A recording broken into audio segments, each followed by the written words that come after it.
Welcome to the day 2 video of Varanasi. Early morning 3:30 కల్లా నిద్ర లేచి 4 కల్లా రెడీ అయిపోయి హనుమాన్ టెంపుల్కి వెళ్ళాను అనమాట. సో హనుమాన్ టెంపుల్లో ఒక ప్రసాదం ఇస్తారు. సో రసమలై టైప్లో ఉంటుంది, అది తీసుకోండి, చాలా బాగుంటుంది. అండ్ దెన్ దాని తర్వాత అక్కడి నుంచి నడుచుకుంటూ బై వాక్ త్రిదేవ మందిర్కి వచ్చాను. సో త్రిదేవ మందిర్లో ఆల్మోస్ట్ ఒక 1 hour టైం స్పెండ్ చేశాను.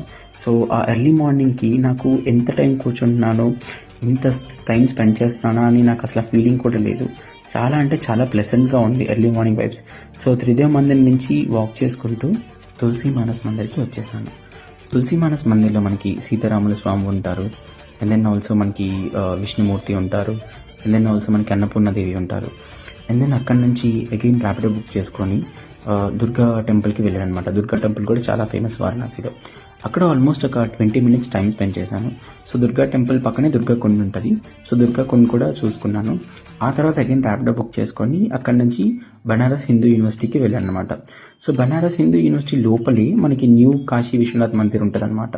సో ఆ కాశీ విశ్వనాథ్ మందిర్ టెంపుల్ దర్శనం చేసుకోవడానికి అగైన్ నేను లోపలికి రావాల్సి వచ్చింది. So but Banaras Hindu university లోపల చాలా ప్రశాంతంగా, చాలా కూల్ వైబ్స్, ఎర్లీ మార్నింగ్ చాలా చిల్గా, 7 degrees Celsius, చాలా అంటే చాలా బాగుందనమాట environment. And then also weather కూడా ఆ టైంలో. బట్ చాలా చల్లేసింది అనుకోండి, లిటరల్లీ షేక్ అయిపోయిన ఒక మాటలో చెప్పాలి అంటే. అండ్ దెన్ దర్శనం అయిపోయిన తర్వాత వెంటనే బయటకు వచ్చేసేసి అక్కడే బ్రేక్ఫాస్ట్ చేసి అండ్ దెన్ అక్కడి నుంచి అగైన్ ర్యాపిడో బుక్ చేసుకొని బడే గణేష్ టెంపుల్కి వచ్చేసాను. అక్కడ దర్శనం అయిపోయాగానే అక్కడి నుంచి చంద్రకుప్పల్కి వెళ్ళాను. సో చంద్రకుప్పల్ కూడా బై వాక్ వెళ్ళొచ్చు అనమాట అక్కడ నుంచి. So this is day 2 video part 1 guys.